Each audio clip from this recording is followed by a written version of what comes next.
Welcome to the Four Seasons Podcast, brought to you by B&H Wealth Strategies, serving Northeast Tennessee and Southwest Virginia since 1966.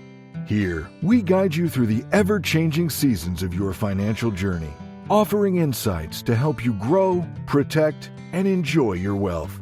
Ready to turn your financial dreams into reality? Dare to dream. And now, here's your host, President of B&H Wealth Strategies, Jeff Bingham.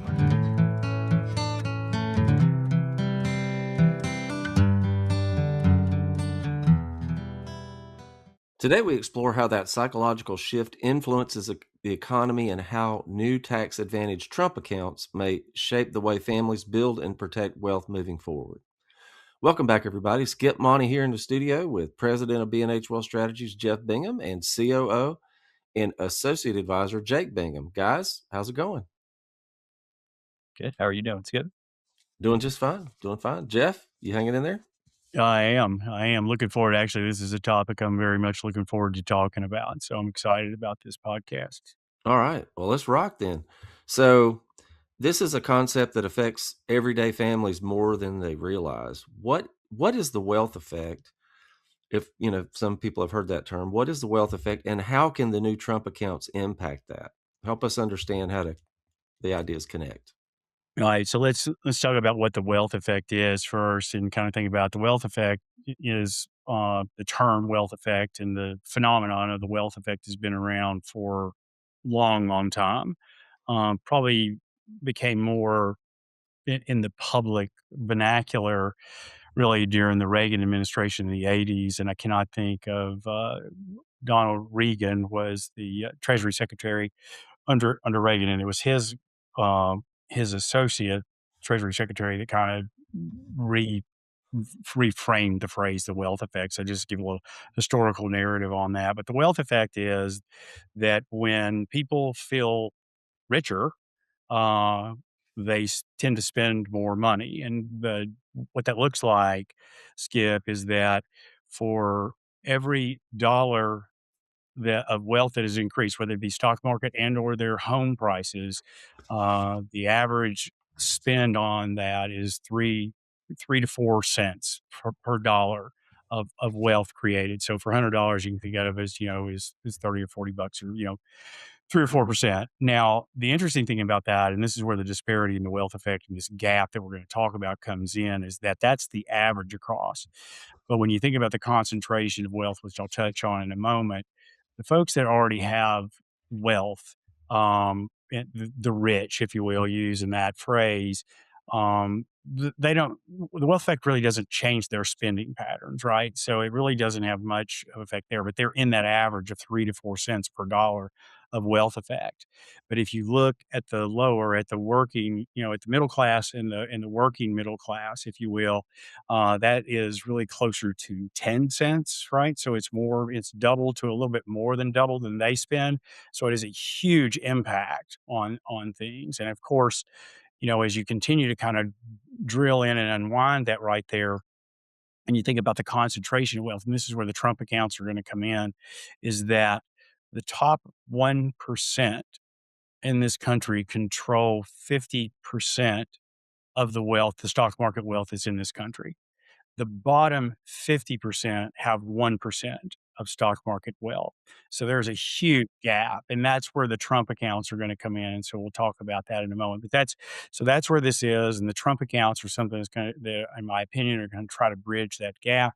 That's where, in today's world, I think we have there's certainly an ideological battle that's taking place with Jake's age group, millennials and Gen Zs, to where there's certainly a hard tilt where I think the stat is 62% of his generation, those two generations, if you will, 62% think that socialism is a good idea or not a bad idea.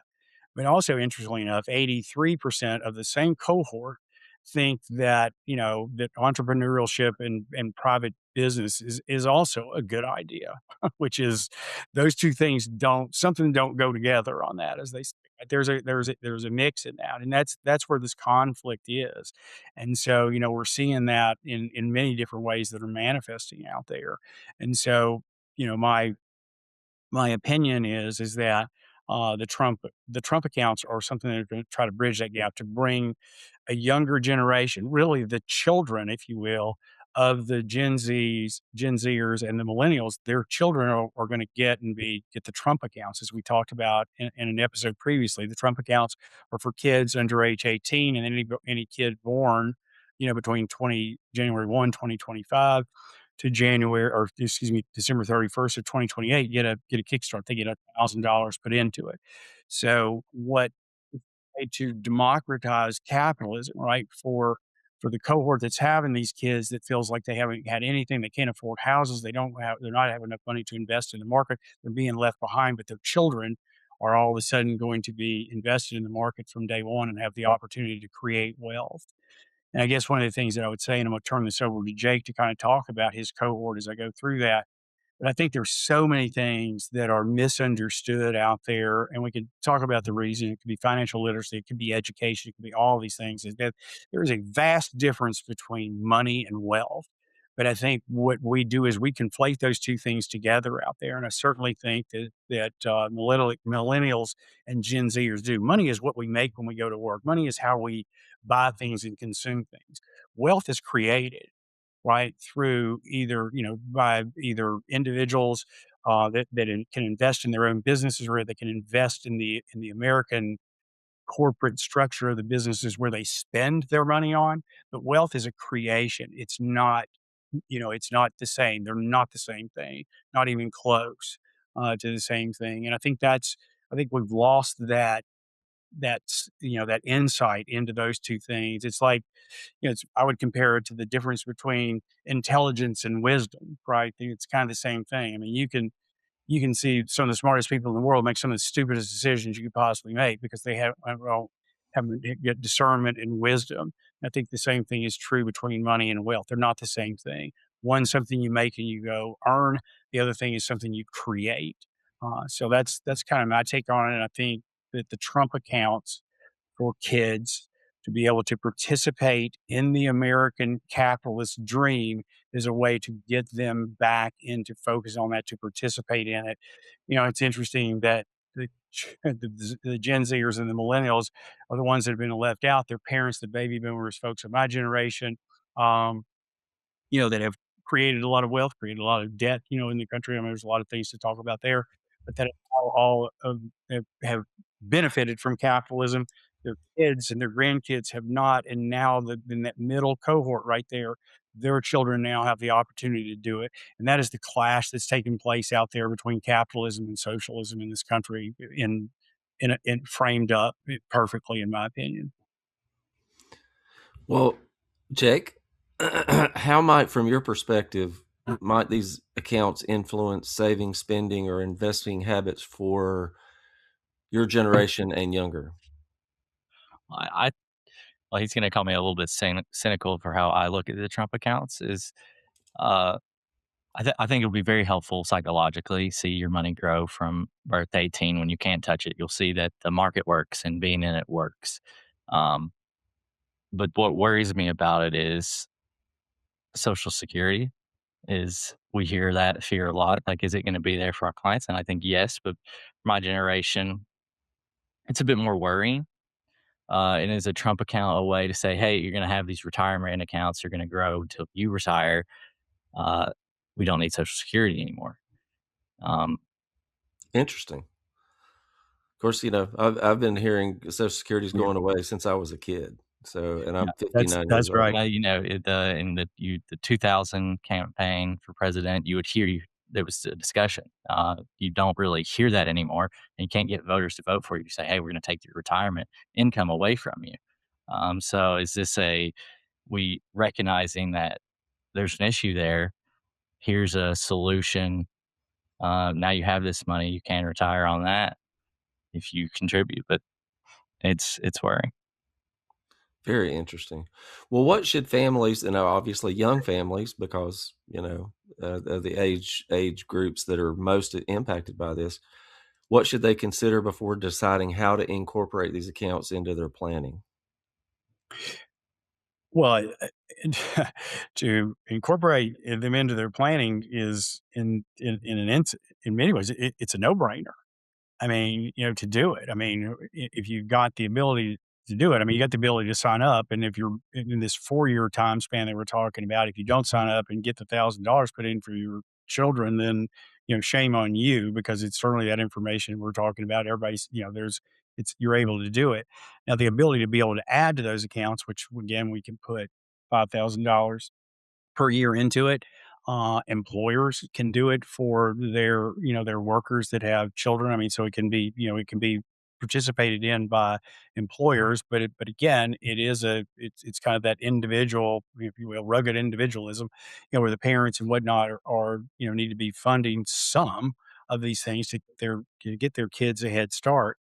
So I don't think there's any doubt that from a planning perspective, it's just do it, and do it for at whatever level you can do it. I mean, if you've got a child that's being born in this time period, I mean, like I said, that's without, as my dad would say, you do that without question. But I think the other thing is that if you got children that are under 18 years old right now, um, then you want to sign them up and get them started if you've got any resources whatsoever to do that. The interesting thing is this generation that's going to be able to put money and have these things funded, where the cohort of the Gen Zs and the millennials that we're talking about, that they haven't participated in this well. Again, they don't, in many cases, they don't own their own homes yet. They're the children of baby boomers. And by the way, baby boomers, 42% of baby boomers that have benefited wildly from capitalism, 42% of them in a recent survey said that they have no intention of leaving their children any inheritance. They plan on spending it all away, which is um, quite concerning. Uh, in so many ways, that's a different podcast altogether. But again, their children and their grandchildren are the ones that have been left out of. They're like, no, we're not going to leave you any money, even though we've created arguably this mess that we're in a little bit. And that's just my opinion on a couple of things. I think it's our job to make it better. And I think these are the things that the Trump accounts and the various things are doing. We're trying to make the world a better place to kind of establish, the belief in the American way, right? American exceptionalism and the ideal of what has been led this country to its incredible heights of where it is over the last 250 years. That's what I think the Trump accounts are, an idea, a psychological, but also a real way to do that. The interesting thing Jay talked about with Social Security is that, when you've got his cohort, and we're talking about there, that is leaning towards socialism. I mean, Social Security is like the thing, right? That is a social program, and yet we're creating Trump accounts to push that away. That's kind of that's a different conversation to have, but isn't that an interesting paradox to kind of talk about and think about in there, where you think Social Security is the way to go away, but we're leaning towards socialism, and here comes this capitalist idea to do it. I mean, it is truly a battle of ideas that is taking place. I mean, it's taking place right in front of our eyes, and the Trump accounts are a way to combat that or to be part of that fight, right? Because again, you've got boomers that have benefited wildly from capitalism over time, created an enormous amount of wealth, and the amount of wealth that's going to transfer, even if 42% say they're not going to leave their kids anything, or don't want to, or don't care to if they do or not.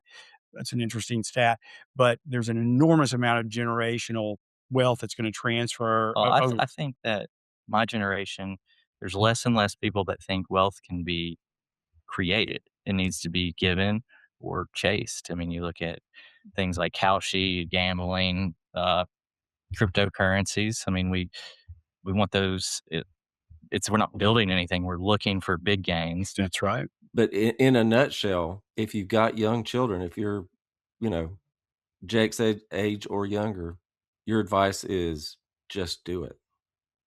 Absolutely just do it. You don't have to just because 5,000 is a cap. If you can do $500, whatever it is, right? I mean, think about it. Just put some money into it. As my dad always say, the way to be a financial success is put yourself on the payroll first, or put your kids in this case on the payroll. Have their grandkid, have the grandparents, fund these things. Find ways to get money in there and own the U.S. market, the best performing asset class, bar none, over the last 100 years or more, is the way to create wealth, right? As Jake was talking about. And then I think this conversation, we could have a long, back and forth for another podcast, because I think there's enough in here to continue a conversation on, because it is interesting, and his point is well taken, that all the betting markets and everything that are out there, and people think that, you're betting on the stock market, that's what that is a bet. It's a gamble.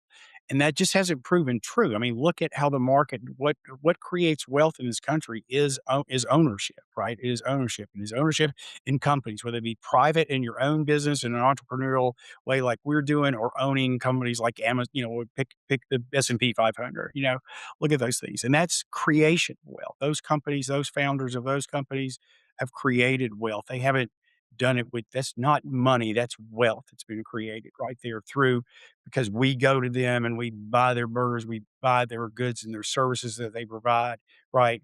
To do that. And that's creation. That's not, that's not that. And that's what we got to get back to. And it's not a gamble to do that, but doing the couchy markets and, day trading and those kind of things. I mean, more power to the folks that can do that. But if you're day trading, you better be able to afford to lose that money, because you will make a mistake at some point in time, because the market will win. And all you have to do, you don't have to beat the market. You just own the market, right? You just own, and you stay the course, as we've talked about, to a degree, right? I mean, that's how you do this, and believe that it can happen.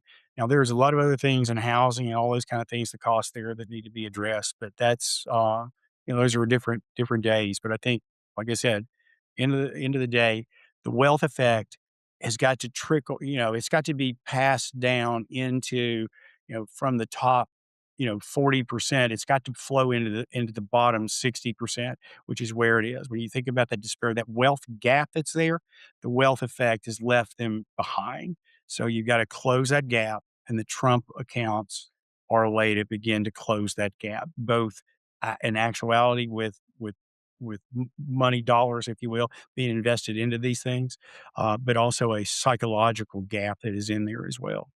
Very good. Very, very good way to end. And let's talk more about this in a future episode. There's a lot to talk about. Yeah, All right. absolutely. All right. Well, you guys have a great, blessed rest of the day, and we will see you in that next episode. Thanks for tuning into the Four Seasons Podcast, brought to you by B&H Wealth Strategies, where your financial success is our priority. Schedule your free 20-minute consultation today by calling 423-247-1152 or by visiting bhretire.com. Take the first step toward making your financial dreams come true. Until next time, remember, every season is the right season to plan for your future. Securities and registered investment advisory services offered through Silver Oak Securities, Inc., member FINRA SIPC. B&H Wealth Strategies and Silver Oak Securities, Inc. are not affiliated.